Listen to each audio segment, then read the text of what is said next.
আজকে আমি এই ডিপি দুটি লেটার দিয়ে একটা লোগো ডিজাইন তৈরি করে দেখাবো। তো চলুন আমরা প্র্যাকটিক্যালি দেখি। তার আগে ছোট্ট একটা রিকোয়েস্ট করি, যদি আপনি আমার চ্যানেলে নতুন এসে থাকেন তাহলে দয়া করে আমার চ্যানেলটা সাবস্ক্রাইব করবেন, পাশে থাকা বেল বাটনটা ক্লিক করে রাখবেন লেটেস্ট ভিডিও সবার আগে পাওয়ার জন্য। আর যারা সাবস্ক্রাইব করেছে তাদের সবাইকে ধন্যবাদ। সাথেই থাকবেন, ফিরে আসছি ছোট্ট ছোট্ট পর।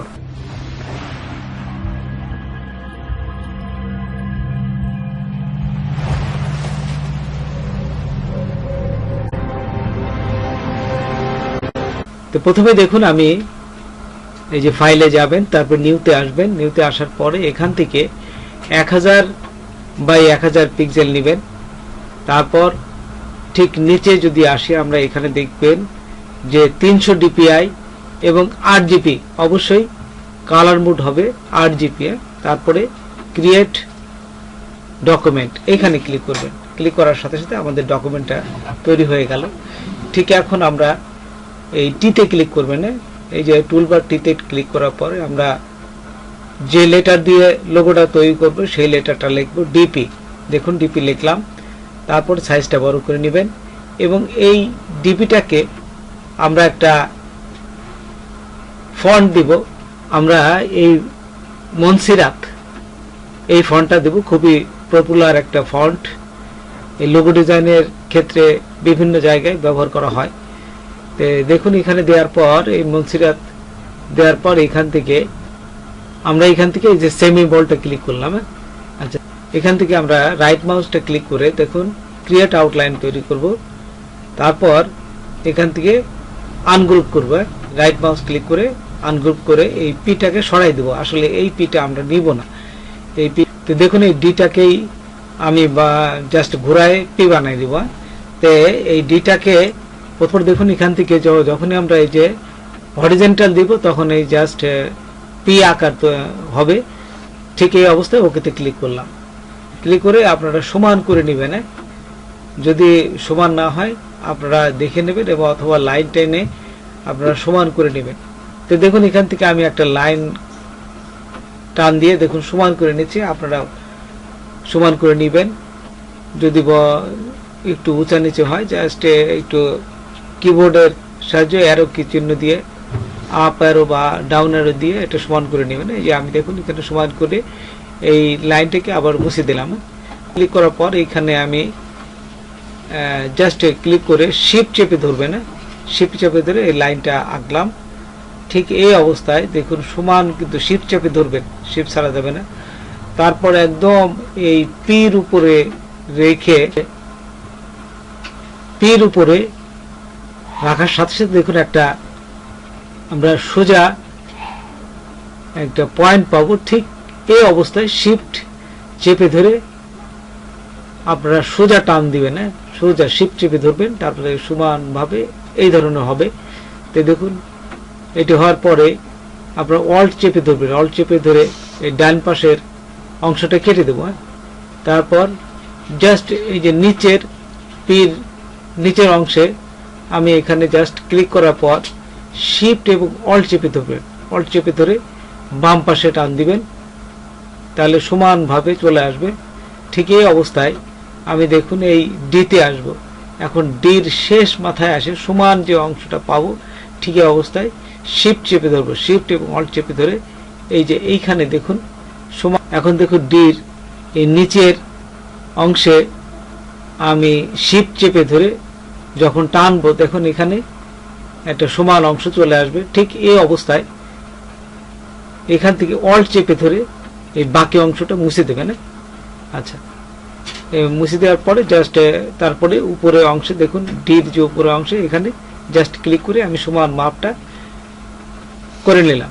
তো দেখুন এখানে এই যে ডিরেক্ট সিলেকশনটা ক্লিক করবেন, তারপর শিফট চেপে ধরেই কিন্তু এটাকে আমি দেখুন ছোট বড় করব এবং সমান মাপে কিন্তু চলে আসবে। এখানে দেখুন এই যে আমি যখনই শিফট চেপে ধরে টান দিচ্ছি তখন এই যে গোলের এই পাশে ঠিক এই ধরনের হবে অবস্থায়। এখন শিফট চেপে ধরে যদি আবার টানি, এই ঠিক সমান মাপে যেন মিশে যায়। দেখুন আমি যেভাবে দিচ্ছি ঠিক আপনারা সেইভাবেই মিশাই দিবেন।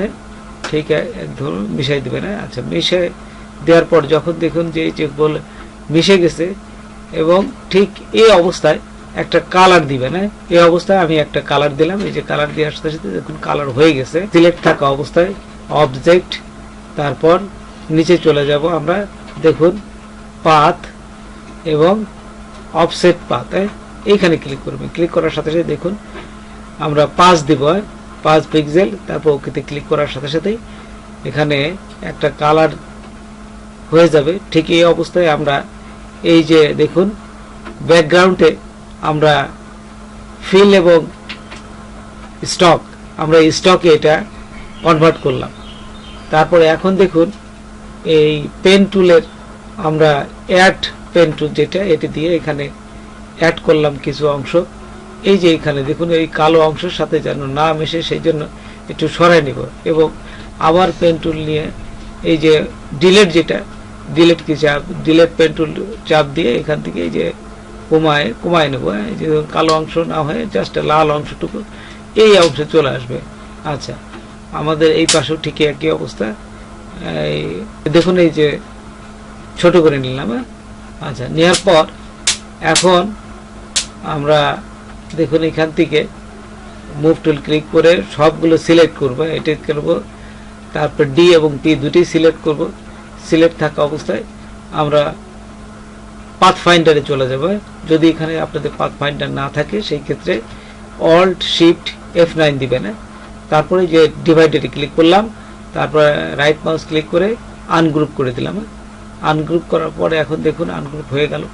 এখন এই যে দেখুন এই ফাঁকে ফাঁকে যেটা হয়েছে সবগুলো আনগ্রুপ হয়ে আছে। আমি এইগুলোকে মুছে দিলেই দেখুন এই আকৃতি ধারণ করবে, সবগুলো মুছে দেবে না। এই যে এখান থেকে জাস্ট ডিলিট করে দেবো।